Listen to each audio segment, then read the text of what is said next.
It's great to be back. We were gone for a week, got a chance to take a break, so thanks for your prayers and encouragement.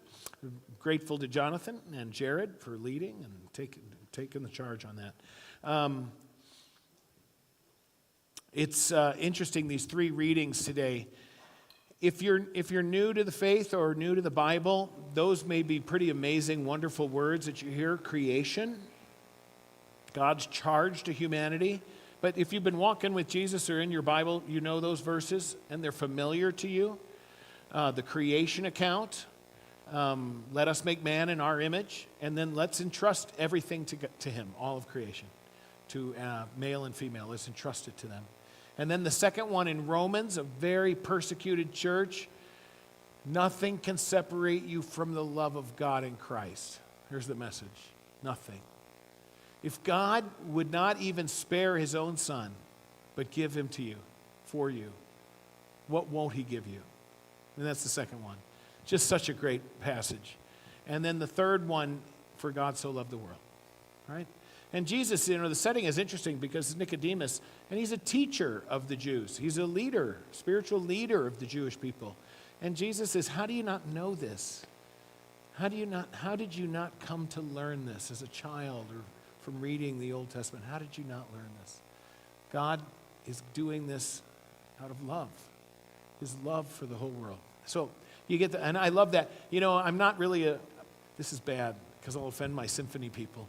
I'm not really like symphony guy, but Teresa is, and so I go.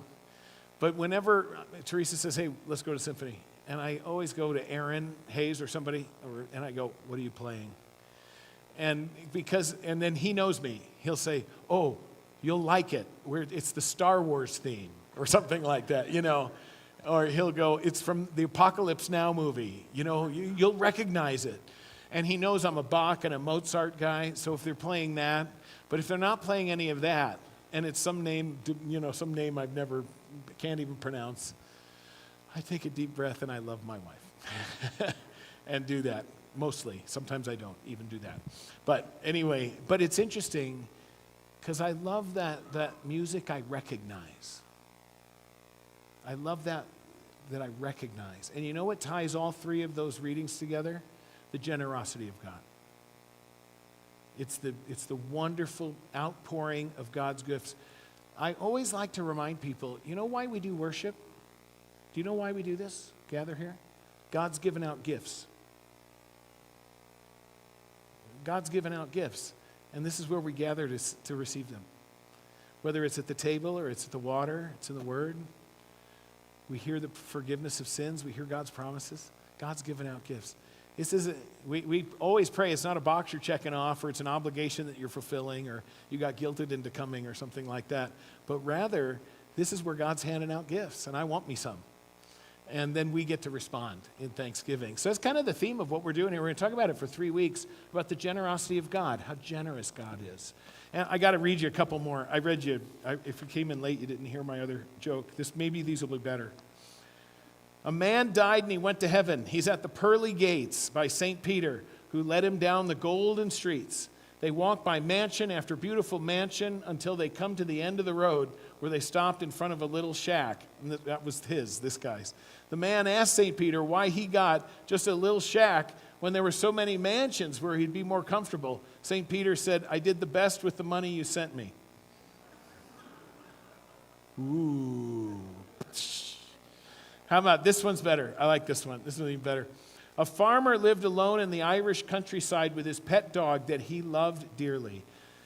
Sadly, one day the dog died, and the farmer went to the parish priest and to inquire if a mass could be said for his dead pet. Father Patrick told the farmer, no, we can't have services for an animal in the church. But I tell you what, there's this new denomination down the road, and no telling what they believe in. Maybe they'll do something for the animal. The farmer said, okay, thanks, I'll go right away. By the way, do you think $50,000 is enough to donate for such a service? Father Patrick replied, why didn't you tell me the dog was Catholic?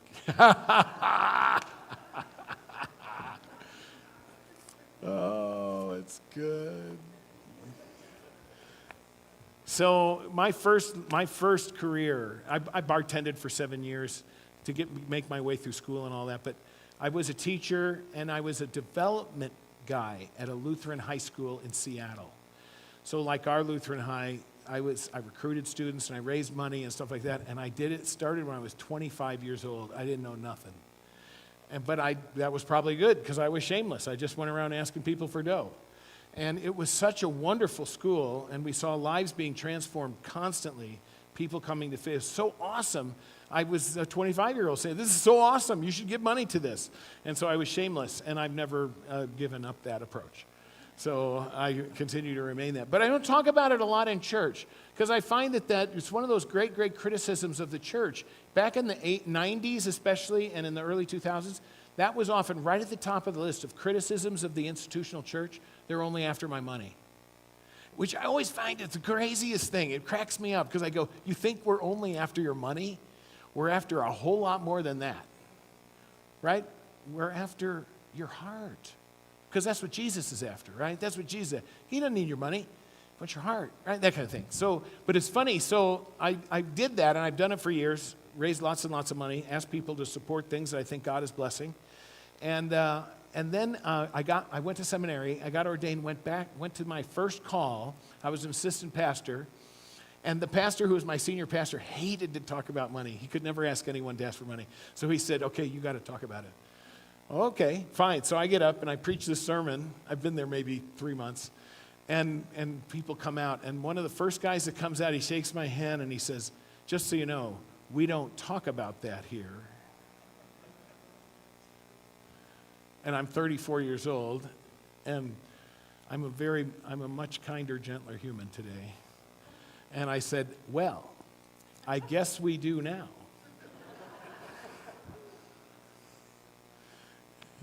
It's funny, people, you'll hear statistics about this. Commentators will write about Jesus. What are the topics Jesus talks about? And sometimes they'll write, and people will say, Jesus talks about money more than any other single topic. That is incorrect. So when you read that in the internet somewhere, it's not what Jesus is talking about. He's using illustrations to talk about faith. Because Jesus knows the things that get in the way and things that help. And Jesus is all about, I want to be in your life. I want to grow bigger in you all the time. I want to be with you, journey with you, in your heart. I want you to have more of me all the time. And so Jesus he uses this as illustrations all the time, right? Where your treasure is, there your heart will be also. I mean, there's all kinds of these things with giving talents and a rich man and, and all of these different things. But it's far more different than that. If you're following the outline, this is what I want you to know. And I love this because it's talked about in a number of places. Did you know in the early church, they had a big fundraising campaign? Did you know that? In the New Testament, it's there in Corinth. There was a big famine in Jerusalem. I might talk a little bit about, give you a little more history on this next week. It's interesting. And so there's this big famine in Israel and Palestine, and it wasn't called Palestine yet at that time. And so in Judea and Galilee, and the believers in Jerusalem and their neighbors, not just the believers this was for, it was for also their neighbors, were starving. And so St. Paul puts the word out to all these churches all around the Roman Empire and says, hey, do a fundraising campaign, they need help. And it's fascinating to read about it. It's fascinating because it's cool. Like in the one they said, man, they did so much more than we expected. Think about it. These are all persecuted people. It's illegal to be a Christian, and they did a massive fundraising campaign among all these persecuted people. We're in a little different situation, wouldn't you say? We are so blessed. But what an amazing thing that even that appears in there. And Paul was shameless. I mean, he just said, hey, we need to help these people out. This is important that we do this. Because you could have been really spiritual. Oh, it's okay if they die. They just go straight to heaven. And that's not how God is. So, not how the church should be either. But here's the thing. Paul says this, as you excel in everything, faith and in love for one another, in worship, in all of these things, see that you also excel in this grace of giving. Isn't that a wonderful thing? Let me tell you, I can speak with great joy and pride in this congregation because I will tell you, I tell my brothers and sisters when we meet as a ministerium, and I will say, the folks at Grace Lutheran, when I tell folks there's a need, oh baby, watch out. Like we've been talking about food, SNAP benefits have been gone and stuff like that. Bring in food. We'll get it where it needs to go. You bring it in, and we don't care whatever day, bring it in.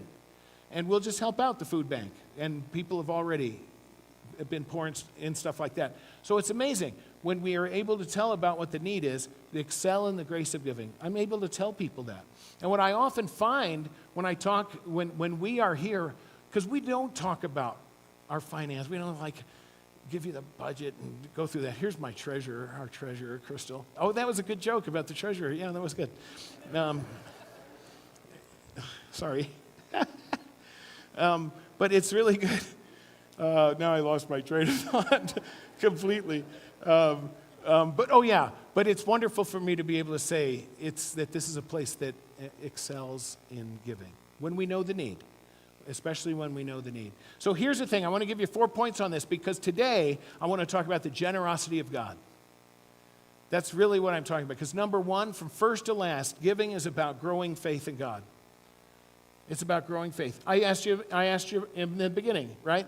Does God need our money? Doesn't need our money. What's God want? Growing faith. He says, I need you to trust me. Trust me. Didn't I say? When Jesus says, don't be anxious about anything, right? Lay up your treasures in heaven. Don't be anxious about things. Look at the flowers. Look at the birds. Really? And you just worry your heads off. You're constantly worrying your heads off. I take care of those. God takes care of those. Don't you think I'll take care of you? Oof, it's hard, isn't it? Isn't that hard? Because we say to God, yeah, but God, have you seen my bills? Did you hear that I work for the government and I got laid off? Did you hear that I'm in the military and I've got to go to the food bank? Or whatever it is? It's tough. No one said it's a snap of the fingers and all is well. God is challenging us to grow in faith. Here's examples. Abraham. You take Abraham. Abraham's got a good life. He lives there over in what will become Babylon. He's got flocks and herds. He's happily married. He's got servants. He wishes he had a son. Doesn't have a son yet. But he's got all kinds of worldly wealth. He's got all kinds of things. God comes to him and says, hey, pack up and move. It's 600-700 miles. No big deal in the ancient world. Fire up the camels. And he does it. And that's Abraham giving because God had given. It's in response to God's invitation. I'm going to go to point number 2, but I'm going to get there in a minute. Not quite yet. Because then here comes Abraham, and God comes to him and speaks to him. And he says, hey, you're going to have a son. I'm going to keep my promise to you. And you're going to have more descendants than you can even count. And if you know this, you probably do. Abraham never sees that. In his lifetime, he has 2 sons, one where he jumped ahead of God, and it's why we have had 4,000 years of war in the Middle East.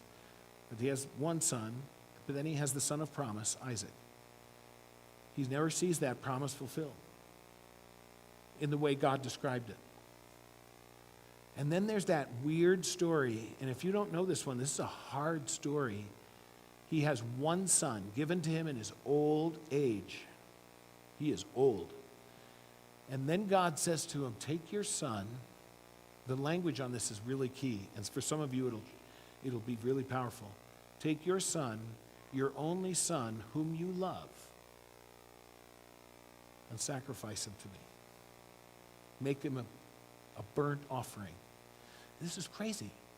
Because in the land in which God had called Abraham to live, there was a god of the pagan people called Molech, a fire god. And constantly they were burning children, sacrificing babies, children to the fire god. And God came out in his word, and he is adamant. I hate this. I hate this. We know that God hates it. He just absolutely condemns it, and people pay dearly for ignoring God's call to repentance and call to change. He hates it. Why would he ask that of Abraham?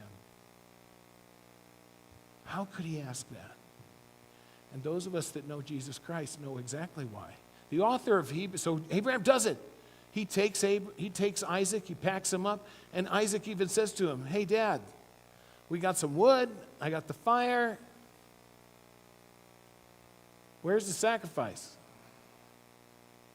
And what's Abraham saying? Do you know this? God will provide it. Oh. It's a hard story. Any of you that have a kid, it's a hard story. Who could do it? Who could do it? The author of Hebrews tells us how Abraham could do it. Because the author of Hebrews in the New Testament, he says Abraham believed that God would raise his son from the dead. Which is another thing that points way to the future. It's so good. It's so amazing. Here's the point. From first to last, giving is about growing in faith. That's what God is doing with Abraham. Because as Abraham is poised, ready to sacrifice his son, God stays his hand. Stop. And in the thicket, there's a ram which God provided.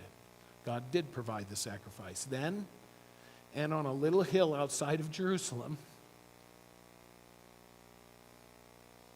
called Calvary with a cross. The second point is this. I just need you to know this. Now, this is, people think I'm talking about money. I'm talking about money. Our generous God is Jesus Christ. The only time God stayed Abraham's hand, you know why? Because the only time a son was asked to be sacrificed was when God himself did it. The only time. Mary knew it well, didn't she? Because that was the one. And Mary was not asked to sacrifice her son. Jesus laid down his life. No one takes it from me. I give my life. How generous? Can God be any more generous? Is it possible that God could be any more generous than that? If this is how we know what love is. You want the definition of love? Jesus laid down his life. And then in Romans 8, I love this as he's talking to these people. He who did not spare his own son, but gave him up for us all, how will he not also, along with him, graciously give us all things? What wouldn't you do for your kid? I mean, you may be able to come up with something, but you know what I'm saying. What wouldn't you do? And that's our God. Remember the Jurassic Park? This is so old now that many of you were not born when that first movie came out, Jurassic Park. John Huston was the kind of the money behind all the things. He's a great little part in it, and he's so proud of his amusement park that he's built. And he's old, and he has a cane, and so forth. And it doesn't go well for him anyway, essentially. I mean, he makes it out alive, which is kind of amazing. But anyway,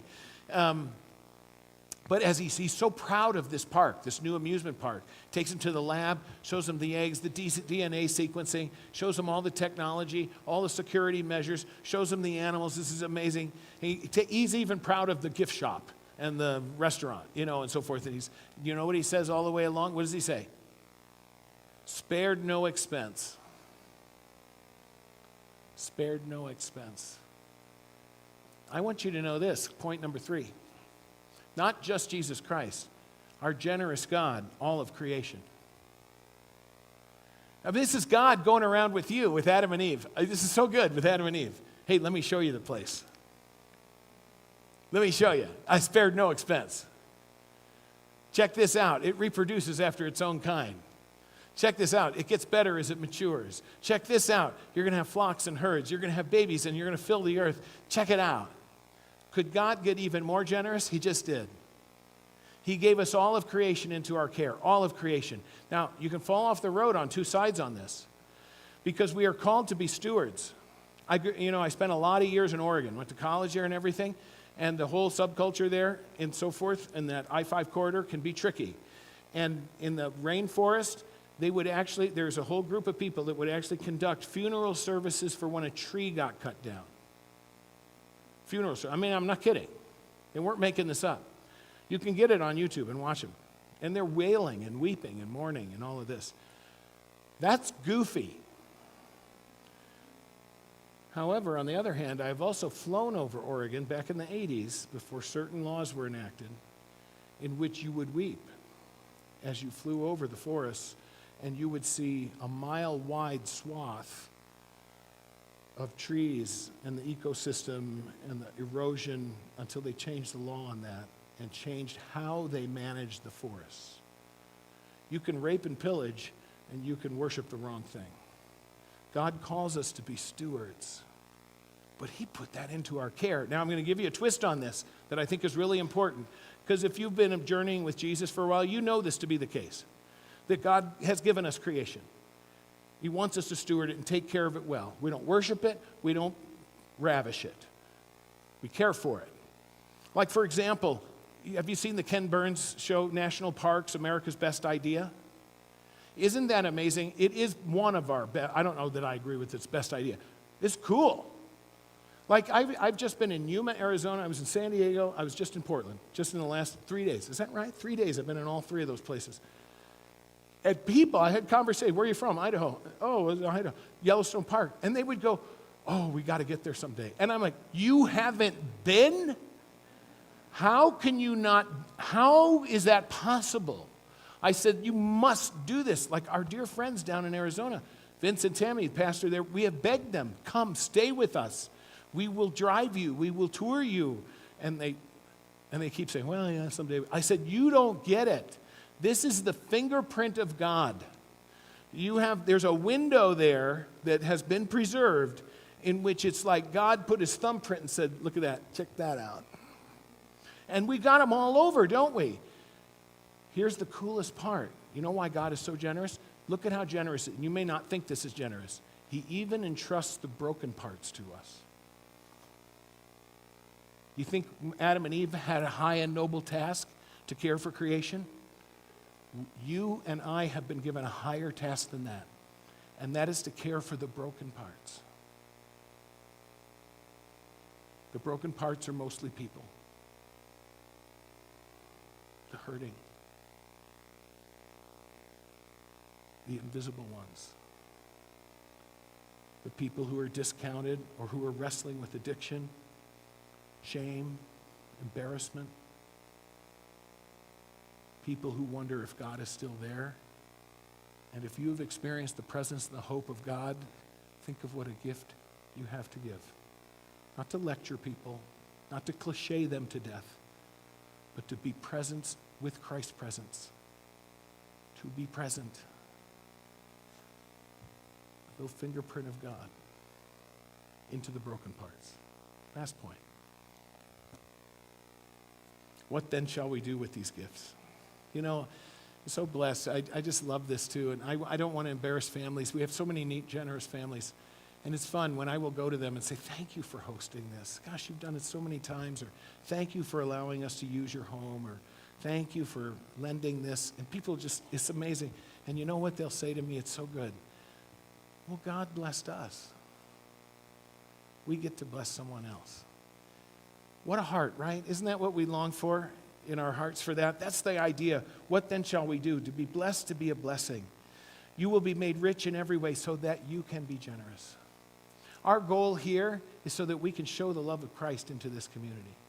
That people might see the same generosity of the God that we know. The God who longs for us to grow up in him.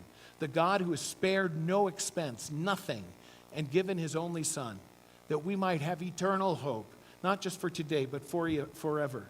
Who spared no expense in entrusting all of creation to our care, even those who we get to share hope with and rescue and healing, the broken parts. What a privilege, because that was the privilege that is rightly due Christ, in which he entrusts to us in the church. So what do we do with those gifts? We hold up Christ. The treasure which is Christ. And as we see the treasure which is Christ, what we discover is that he looks at you, and you are his priceless treasure. To God be the glory.